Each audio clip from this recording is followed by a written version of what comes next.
जोधपुर में पूर्व मुख्यमंत्री अशोक गहलोत ने विकास कार्यों का किया निरीक्षण। आमजन और कार्यकर्ताओं से लिया फीडबैक। सरकार से अधूरे विकास कार्यों को पूरा करने की अपील की। डूंगरपुर में 19वें राष्ट्रीय सांख्यिकी दिवस पर कार्यक्रम आयोजित। कलेक्टर अंकित कुमार सिंह ने की अध्यक्षता। उत्कृष्ट कार्य करने वालों का किया सम्मान। करौली में ग्रीष्मकालीन कौशल विकास शिविर का समापन प्रधान देवी सिंह राजपूत ने किया संबोधित। कहा, शिविर में सीखी विधाओं का जीवन में करे उपयोग। बीकानेर में एक धार्मिक कार्यक्रम में पहुंची महामंडलेश्वर राज सरजू दास। यूपी में हुए कथावाचक विवाद पर रखी अपनी राय। कथावाचक पर नहीं करनी चाहिए टिप्पणी। और हनुमानगढ़ की टिब्बी पुलिस ने हासिल की बड़ी सफलता। नाकाबंदी के दौरान कार से चांदी से बनी वस्तुएं की बरामद कर विभाग भी करेगा मामले की जांच। नमस्कार, स्वागत है आपका। मैं हूं आपके साथ सपना दीपक वद्देशिया। बुलेटिन का आगाज करेंगे। राजस्थान के पूर्व मुख्यमंत्री और वरिष्ठ कांग्रेस नेता अशोक गहलोत रविवार को अपने 5 दिवसीय जोधपुर प्रवास के बाद दिल्ली रवाना हो गए। प्रवास के दौरान उन्होंने शहर और ग्रामीण क्षेत्रों में कांग्रेस संगठन की गतिविधियों की गहन समीक्षा की। जनसुनवाई आयोजित की, जहां कार्यकर्ताओं से संवाद किया और पूर्ववर्ती कांग्रेस सरकार में हुए विकास कार्यों का स्थलीय निरीक्षण किया। गहलोत ने रवाना होने से पहले मीडिया से बातचीत करते हुए कहा कि उन्होंने अपने कार्यकाल के दौरान जोधपुर में कराए गए विकास कार्यों का एक एक स्थल पर जाकर अवलोकन किया और आमजन एवं पार्टी कार्यकर्ताओं से फीडबैक लिया। गहलोत ने कहा कि मुख्यमंत्री भजनलाल शर्मा से मेरा आग्रह है कि जोधपुर के अधूरे विकास कार्यों को प्राथमिकता देकर जल्द पूरा करवाया जाए। कुछ योजनाएं ऐसी हैं जिन्हें अगर गंभीरता से पूरा किया जाए तो जनता को त्वरित लाभ मिलेगा।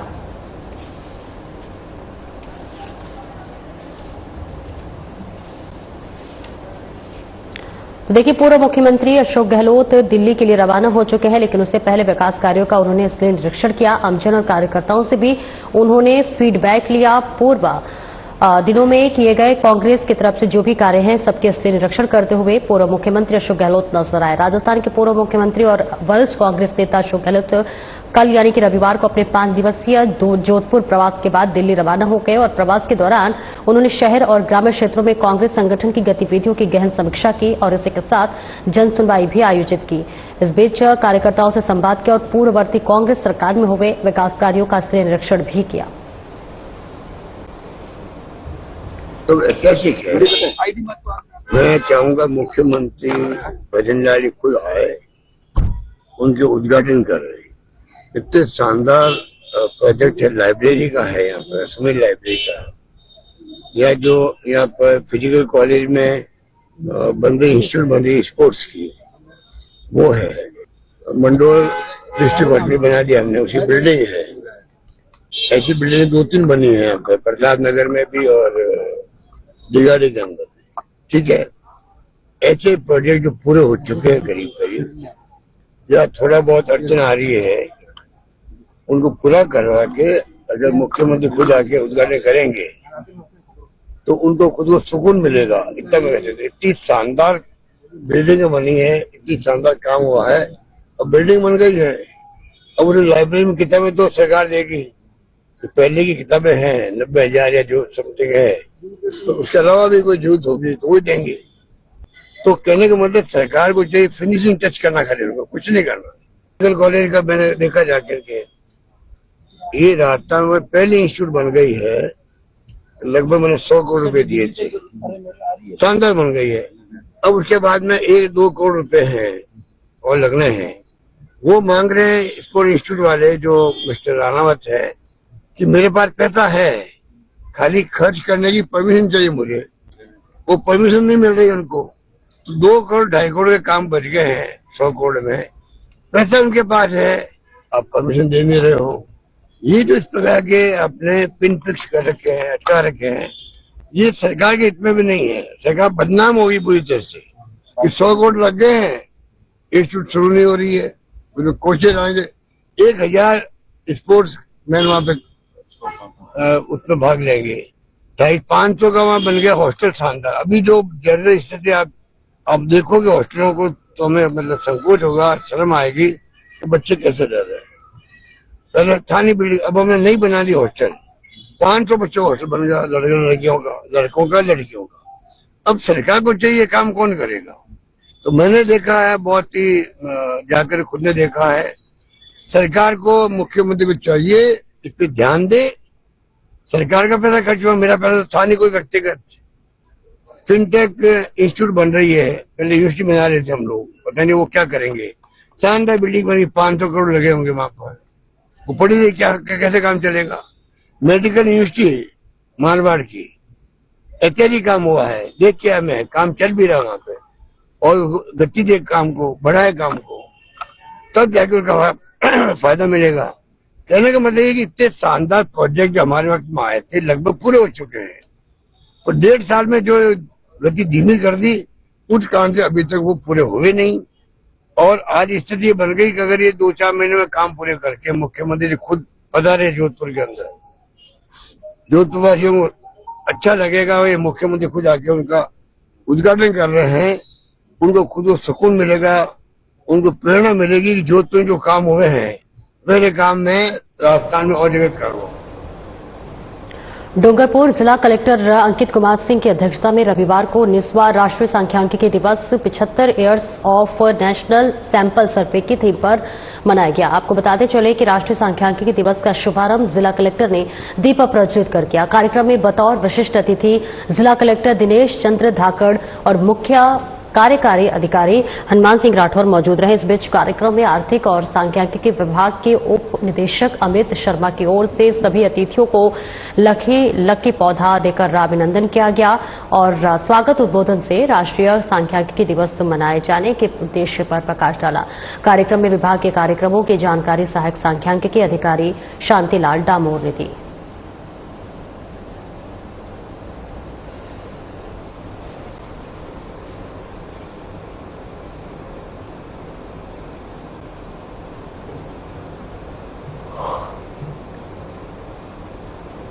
राजस्थान राज्य भारत स्काउट और गाइड स्थानीय संघ करौली के तत्वाधान में राजकीय उच्च प्राथमिक विद्यालय नंबर 6 शिकारगंज में आयोजित ग्रीष्मकालीन अभिरुचि और कौशल विकास प्रशिक्षण शिविर का समापन किया गया। कार्यक्रम के मुख्य अतिथि स्थानीय संघ करौली के प्रधान देवी सिंह राजपूत ने संभागियों को संबोधित करते हुए कहा कि शिविर में सीखी गई विधाओं को अपने दैनिक जीवन में उपयोग करें और प्रकृति का संरक्षण करते हुए एक पौधा अवश्य लगाए। उन्होंने पढ़ने और मोबाइल का अधिक उपयोग न करने की सलाह दी। इससे पूर्व मुख्य अतिथि का स्काउट रीति से स्कार्फ पहनाकर स्काउट निर्मल चंद शर्मा और गवर्नर सिंह की ओर से सम्मान किया गया। स्थानीय संघ करौली के सचिव मुकेश कुमार सारस्वत ने बताया है कि 17 से 30 जून तक चलने वाले इस शिविर में 100 से अधिक बालक बालिकाएं और महिलाएं ने भाग लिया और इस बीच भाग लेकर मेहंदी सिलाई, ब्यूटिशियन, पेंटिंग, नृत्य कला का प्रशिक्षण प्राप्त किया।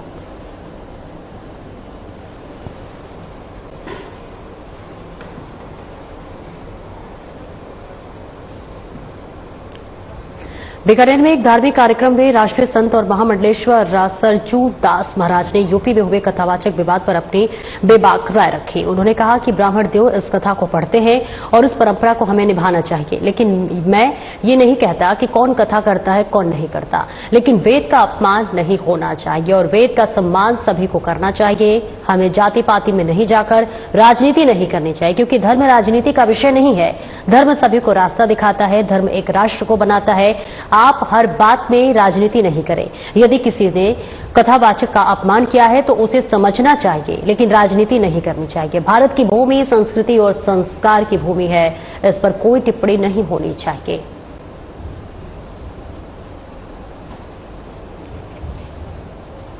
तो बीकानेर से ये तस्वीरें आपको दिखा रहे, जहां महामंडलेश्वर सरजूदास महाराज बीकानेर पहुंचे और कथावाचक विवाद पर भी अपनी बेबाक राय रखी। कथावाचक पर नहीं करनी चाहिए टिप्पणी, सरजू ने कहा। और इस बीच आपको बता दें कि बीकानेर में एक धार्मिक कार्यक्रम में राष्ट्रीय संत और महामंडलेश्वर सरजूदास महाराज ने यूपी में हुए कथावाचक विवाद पर अपनी राय रखी है। उन्होंने कहा है कि ब्राह्मण देव इस कथा को पढ़ते हैं, उस परंपरा को हमें निभाना चाहिए, लेकिन मैं ये नहीं कहता कि कौन कथा करता और कौन नहीं करता, लेकिन वेद का अपमान नहीं होना चाहिए और वेद का सम्मान सभी को करना चाहिए। हमें जाति पाति में नहीं जाकर राजनीति नहीं करनी चाहिए और इसके साथ ही धर्म राजनीति का विषय नहीं है। उन्होंने कहा कि धर्म सभी को रास्ता दिखाता है, धर्म एक राष्ट्र को बनाता है और आप हर बात में राजनीति नहीं करें और किसी ने भी कथावाचक का अपमान किया है तो उसे समझना चाहिए, लेकिन राजनीति नहीं होना चाहिए। भारत की भूमि संस्कृति और संस्कार की भूमि है, इस पर कोई टिप्पणी नहीं करना चाहिए। तो ये बयान महामंडलेश्वर सरजूदास महाराज ने की है, जहां पर उन्होंने बताया है कि धर्म में राजनीति का कोई भी जगह नहीं है। धर्म को सभी को रास्ता दिखाता है और धर्म एक राष्ट्र को बनाता है। आप हर बात में राजनीति ना करें।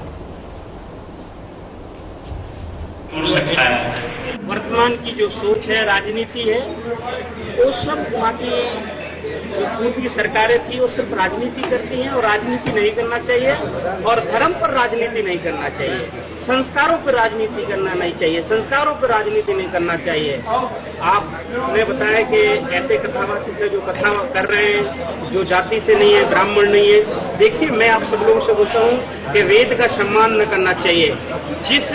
जिसका जो ओहदा है उस ओहदे पर जाना चाहिए, जिस कार्य जो दिया है उस कार्य को देना चाहिए। ब्राह्मण को पूजा करना ही है।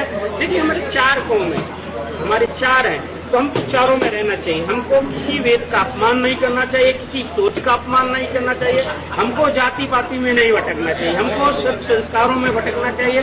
संस्कार मजबूत कैसे हैं, हमारा सनातन मजबूत कैसे हो, हमारी संस्कृति मजबूत कैसी हो, ना ही हमको कहीं भी राजनीति में आने के दबाव में हमको ऐसा धर्म का दुरुपयोग नहीं करना चाहिए। अखिलेश यादव ने जो बयान दिया है उसको लेकर किससे सहमत है? क्योंकि अखिलेश एक राजनीतिक व्यक्ति है और उनके पूरे परिवार में राजनीतिक भरा हुआ है और वो सिर्फ राजनीति ही बोल सकते हैं। जब उनके उत्तर प्रदेश में मेरी रामायण का अपमान होता है, उनका नेता अपमान करता है, तो उस पर टिप्पणी नहीं करेंगे, उसका सम्मान करेंगे, उनका अपमान नहीं करेंगे, उसके बारे में कुछ नहीं बोलेंगे।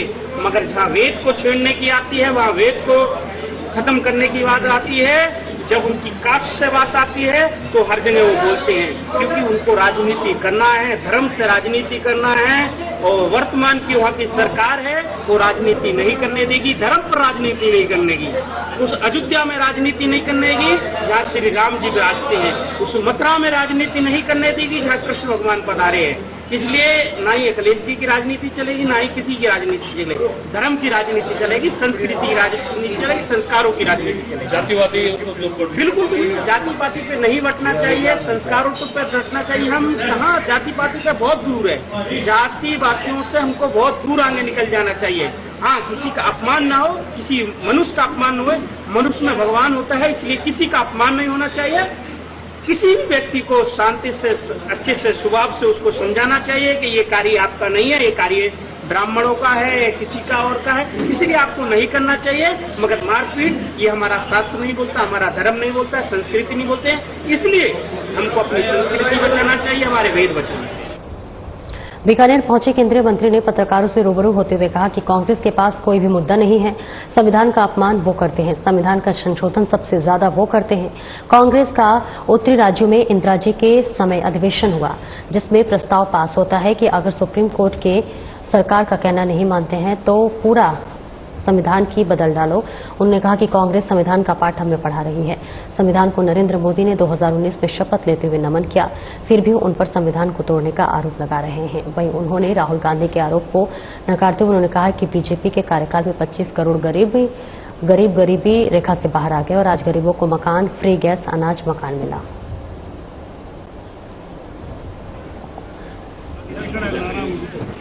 इमरजेंसी जब लगी 1975 में, उसके 50 साल पूरे हुए, तो बार बार जो हमारी तरफ से कहा गया कि किस तरह से संविधान को इन्होंने बदला, किस तरह से संविधान को तोड़ा और मरोड़ा, अब उनके पास कोई मुद्दा नहीं है। संविधान का अपमान वो करते हैं, संविधान का संशोधन सबसे ज्यादा वो करते हैं। उनका तो एक कांग्रेस का अधिवेशन है, उत्तरी राज्यों में है एक जगह अधिवेशन इंदिरा जी के समय, जिस समय एक प्रस्ताव पास होता है कि अगर सुप्रीम कोर्ट, हाई कोर्ट अगर सरकार का कहना नहीं मानती हो तो पूरा ही संविधान बदल डालो, पूरा ही बदल डालो। ये कांग्रेस हमें पाठ पढ़ा रही। जो संविधान का सम्मान नरेंद्र मोदी जी करते हैं अपने जीवन काल में, कैसे आप देख सकते हैं कि जब वो मुख्यमंत्री थे तब तो वो प्रधानमंत्री भी नहीं थे। संविधान को लागू हुए 60 साल, तो गुजरात में एक उन्होंने संविधान शोभा यात्रा निकाली, हाथी पे संविधान को रखा, खुद पैदल पैदल चले। उसके बाद जब प्रधानमंत्री बने इस देश के 2014 में, तो सबसे पहले जब संसद आए तो संसद को झुक करके नमन किया। 2019 में संविधान को नमन किया शपथ लेने से पहले। ऐसे प्रधानमंत्री पे आप आरोप लगाओगे कि आप संविधान का अपमान कर रहे हो। संविधान का अपमान तो आपने किया, इतिहास में दर्ज है। उसके रिएक्शन में या जो उन्होंने पाप किया संविधान को तोड़ने मरोड़ने का, उन्होंने धोने के लिए, उस पाप को धोने के लिए ये संविधान बचाओ यात्रा निकाल रहे। जनता समझ चुकी है, जनता कांग्रेस के बहकावों में नहीं आने वाली। राहुल गांधी कह रहे हैं जो भाजपा जो अभी पॉलिसी लेके आई है इससे गरीबों को गुलाम बनाया जा रहा है। जितने गरीब सक्षम हुए हैं तभी तो 25 करोड़ गरीब गरीबी रेखा से बाहर आए हैं। आपके पीरियड में तो नहीं आए। गरीबों को मकान मिला, गरीबों को बिजली का कनेक्शन मिला, गरीबों को गैस मिली, गरीबों को फ्री अनाज मिला। तो ये तो सब गरीबों को ही मिल रहे हैं ना, उनको क्या पता अनाज मिल रहा है। वो उन्होंने गरीबी देखी नहीं ना, वो तो अमीर घराने में पैदा हुए ना। आरएलपी प्रमुख और सांसद हनुमान बेनीवाल ने जोधपुर दौरे के दौरान अखिल भारतीय आयुर्विज्ञान संस्थान यानी जोधपुर एम्स की गवर्निंग बॉडी की बैठक में भाग लिया। इस मीटिंग में उन्होंने वर्ष 2020 से 2023 के बीच हुए प्रशासनिक भ्रष्टाचार और अनियमितताओं को लेकर गंभीर आपत्ति जताई और निष्पक्ष जांच की मांग रखी। बेनीवाल ने कहा कि एम्स जोधपुर एशिया का दूसरा सबसे बड़ा संस्थान है, लेकिन यहां चिकित्सा संसाधनों, पदोन्नति, भर्ती और अव्यवस्थाओं में व्यापक अनियमितता रखी गई है। उन्होंने कोविड काल में मुख्य मास्क, सैनिटाइजर और अन्य चिकित्सा उपकरणों का खरीद में कथित घोटालों की भी जांच की मांग उठाई। साथ ही उन्होंने दोषियों की पहचान कर उनके खिलाफ सख्त कार्रवाई करने की मांग की है। और ऐसे में आपको बताते चले कि बेनीवाल ने जताया है कि यदि इन मामलों में निष्पक्ष जांच नहीं हुई तो वे आगामी संसदीय सत्र में इसे लोकसभा में पुरजोर तरीके से उठाएंगे।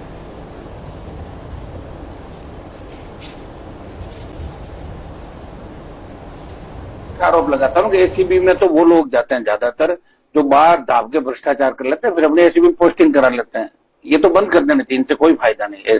ये आप एसओजी के अंदर देखिए मुझे कि 3 के साथ 1 फ्री, 3 को ले जाओ मुलजिम को, 1 करोड़ देकर चौथा निकलवा लो 4 मुलजिम में से। ये एसओजी में सेटलमेंट करूंगा। मैं कह रहा हूँ सारी जांच एजेंसियों का ये तो दुर्भाग्य है। और जिनकी सरकार है उन्होंने दुरुपयोग किया। कांग्रेस की सरकार थी तो ये ईडी सीबीआई का दुरुपयोग दिल्ली में करती थी। और अब बीजेपी के अंदर अघोषित आपातकाल है और कांग्रेस के समय आपातकाल लागू हुआ था। अभी अघोषित आपात कोई बोलेगा उसको बंद कर दो। भजनलाल जी भी यही कर रहे हैं, जो बोले उसी को बंद, जो बोले उसको 151 में लाओ, कपड़े उतारो, घुमाओ। तो जो काम करने वाला वो तो हो नहीं रहा है और नहीं करने वाला काम रहा उड़न खटोले के अंदर, हेलीकॉप्टर के अंदर भजनलाल जी घूम रहे हैं। पता नहीं मौका मिले या नहीं मिले, कब पर्ची वापिस चली जाए।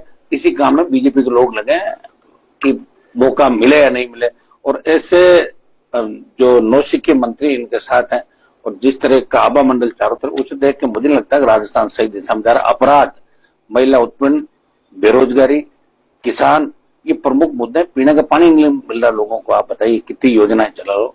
हालात बद से बदतर होते जा रहे हैं और इसके लिए दोनों पार्टियां जिम्मेदार राजस्थान। गहलोत जी का हाँ पक्का लड़ेगी। गहलोत जी का यू टर्न हुआ है शेखावत जी के मामले में, कह रहे हैं कि समझौता करो। इस पे क्या केस है, मानहानि का केस किया हुआ है दिल्ली में, वो वापस देना चाहिए। किसको लेना चाहिए? तो शेखावत जी गहलोत जी तो एक ही है, दोनों बात होती रहती है इनके। तो शुरू से नई बात किया तो इसने, वो तो कहने की जरूरत है। इशारा किया हो, बात हो गई होगी इनके पहले। इन्होंने शेखावत जी को पुलिस भेजी थी उस समय जब सरकार गिर रही थी, तो इन्होंने यहाँ रेडें कराई थी। वो तो सब आपस में मिला जुले का मामला, सारा मिला हुआ राजस्थान में। चिंता नहीं करा सर। जब संविधान बचाओ रैली की जा रही है, किस चीज का संविधान? संविधान तो बच्चा हुआ ले कौन जा रहा है संविधान को? कहाँ ले जा रहे हैं संविधान को, बताओ मुझे। संविधान को कोई लेके भाग रहा है क्या? इनको ये कहो कि कांग्रेस के उन नेताओं को बचाओ जो जेल जाने की तैयारी कर रहे हैं। मैं जोशी चले गए और हर 2 महीने में एक जाएगा। ये आप देखिए इस 1 तारीख के बाद एसआई भर्ती, आरपीएफ के पुनर्गठन के बाद हम उन तमाम मुद्दों को, जो 5 साल गहलोत के राज में भ्रष्टाचार हुए और 5 साल जो पिछले वसुंधरा के राज में, हम उनका पूरा कागज चिट्ठा लेकर 3.5 साल इस राजस्थान की जनता के खून पसीने की जो कमाई इन्होंने लूटी है दोनों सरकारों ने, वो हम पोल खोलेंगे। सशक्त लोकायुक्त राजस्थान में बने, इसको लेके भी हम दिल्ली घेराव करें इस मामले को। अगर सशक्त लोकायुक्त बन जाता है तो निश्चित रूप से हिम्मत नहीं किसी मंत्री विधायक की कि वो इस तरह घपले घोटाले। लोकायुक्त सीधी एफआईआर दर्ज करके उनको जुडिशियल भी करने की पावर रखता है। भजनलाल जी ने अपना तो 7 बेटी का काम खुद के घर का तो कर ही लिया। उसमें कोई दिक्कत नहीं है। हाँ सही कह रहे हो। सदस्य मदन राठौड़ और मंत्री जब्बार सिंह खर्रा अब उन लोगों की चिंता जता रहे हैं जो पास हो गए ऐसी बढ़ती। मदन जी राठौड़ का ने तो मोबाइल ही बंद कर लिया उस दिन, जब इनसे सीएम ने कहलवा दिया कि आप जाओ जूस पिला दो, बेचारे चले गए। और उसके बाद जो नंबर था, बोले राठौड़ साहब बोल रहे हैं रॉन्ग नंबर थे, फिर उस मोबाइल को बंद करना पड़ा उसको 5 दिन तक। कितनी बड़ी बेइज्जती हुई उनकी, बताओ। सीएम ने कहलवा दिया कि आरएस एग्जाम पोस्टपोन कर रहे हैं, जूस पिला के अंतर तोड़वा दिया। और कितनी बड़ी बेइज्जती प्रदेश सकती है भाई, इनके कहने से एक एग्जाम पोस्टपोन नहीं होती। इनकी बात कौन मानेगा, कोई नहीं मानता इनको। ये तो टाइम पास करना है अपना राज्यसभा का। तो भाई रिटायरमेंट के बाद क्या मिले, गवर्नर बन जाएंगे, इधर चले जाए, अपना काम में लगे। मैं सारे इनका नहीं तो कोई यहाँ बचा है कुछ राजस्थान में और ने के बचने वाला। बीजेपी की भी अंतिम पारी है स्टेट के अंदर, 28 में साफ हो जाएगी। को हटाने का षड्यंत्र रचा जा रहा है पार्टी के अंदर ही। तो अशोक जी रच रहे होंगे ना, क्योंकि अशोक जी के बिना तो अकेला तो कैसे रचेगी बीजेपी। मान लो सीएम को हटाने के लिए बीजेपी के कुछ विधायक तैयार हो रहे हैं, तो फिर अशोक जी भी तो कुछ विधायक देंगे। बात तो होगी इनकी, बात हुई जब तो पहले भी तो हुआ। पहले वसुंधरा जी ने अशोक गहलोत को आदमी दिए थे। ये तो होता ही है राजस्थान में, नई बात क्या है। और भजनलाल खुद कह रहे हैं ना कि कांग्रेस के नेता रात के अंदर मेरे से मिलता है, तो वो बड़े मगरमच्छ कौन है? वो कांग्रेस के नेता ही तो है जो धीरे धीरे सब आप। खबर हनुमानगढ़ से, जहां पर टिब्बी पुलिस ने हंता राम चौक पर रात शनिवार देर रात्रि को एक ग्रेड की नाकाबंदी के दौरान एक कार से बिना बिल की 10 किलो चांदी से बनी वस्तुएं बरामद की है। पुलिस कार सवार दोनों व्यक्तियों से पूछताछ कर रही है। टिब्बी से आई हंसराज लूना ने बताया है कि नाकाबंदी के दौरान सफर में रोककर तलाशी ली गई तो चांदी से बने लगभग 40 जोड़ी जूतियां, 12 चांदी नुमा वर्क लगे छोटे पर्स और 4 धागे के मुकुट बिस्किट बरामद हुए हैं। प्रारंभिक जांच के अनुसार 10 किलो वजनी है और बाजार में इसकी कीमत लाखों रुपए में आकी जा रही है। आशंका है कि ये जो है माल चोरी का हो सकता है या फिर चोरी किए गए उद्देश्य से इधर उधर ठहराया जा रहा था। ऐसे में इनकम टैक्स और सेल टैक्स की चोरी की आशंका पर विभाग की को भी सूचित किया गया है, जिसको इस विभाग में अलग से इसकी जांच करेगा। और वही अगर बरामद जो है सामान लेकर बिल सहित अन्य साक्ष्य उपलब्ध करवाए जाते हैं तो नियमानुसार रिलीज करने से पहले कार्रवाई होगी।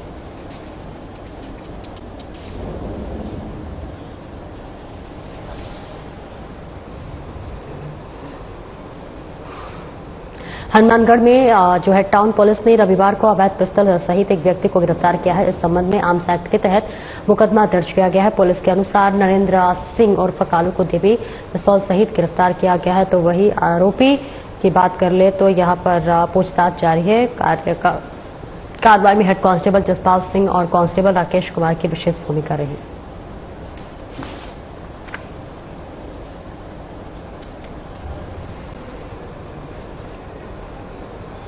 खबर धौलपुर से है, जहां पर राजाखेड़ा थाना पुलिस ने असामाजिक तत्वों की गिरफ्तारी के लिए रेंज में चलाए जा रहे 2 दिवसीय विशेष एरिया डोमिनेशन अभियान के तहत कार्रवाई की है। इस दौरान पुलिस ने कई अपराधों में कई स्थानों के 16 व्यक्तियों को गिरफ्तार कर लिया है। वहीं अलग अलग स्थानों से 3 व्यक्तियों को सट्टा खेलते हुए गिरफ्तार किया गया है। इनके कब्जे से 15,640 रुपए सट्टा राशि बरामद की। फिलहाल पुलिस सभी गिरफ्तार 16 व्यक्तियों से पूछताछ करने में जुटी हुई है।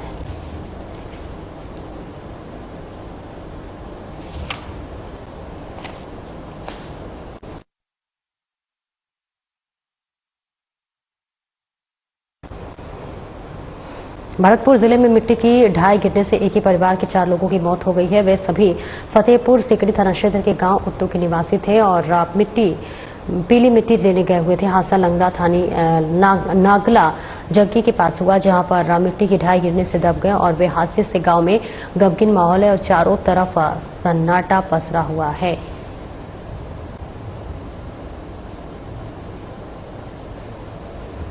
तो देखिए तस्वीरें आपको भरतपुर से दिखा रहे हैं, जहां मिट्टी की ढाई गिरने से 4 लोगों की जान चली गई है। बेहद दुखद घटना आपको बता रहे हैं, जहां नकला जंगी के पास दर्दनाक हादसा हुआ है। एक ही परिवार के 4 सदस्य हैं।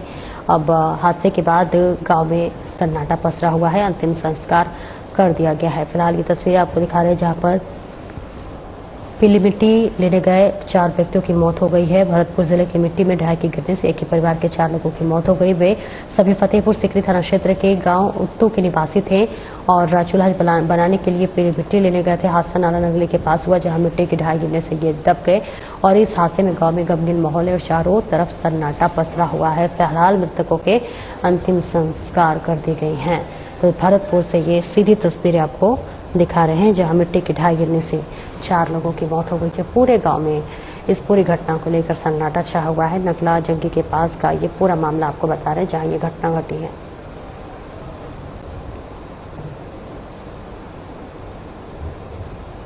फिलहाल इस बुलेटिन में इतना ही। नमस्कार।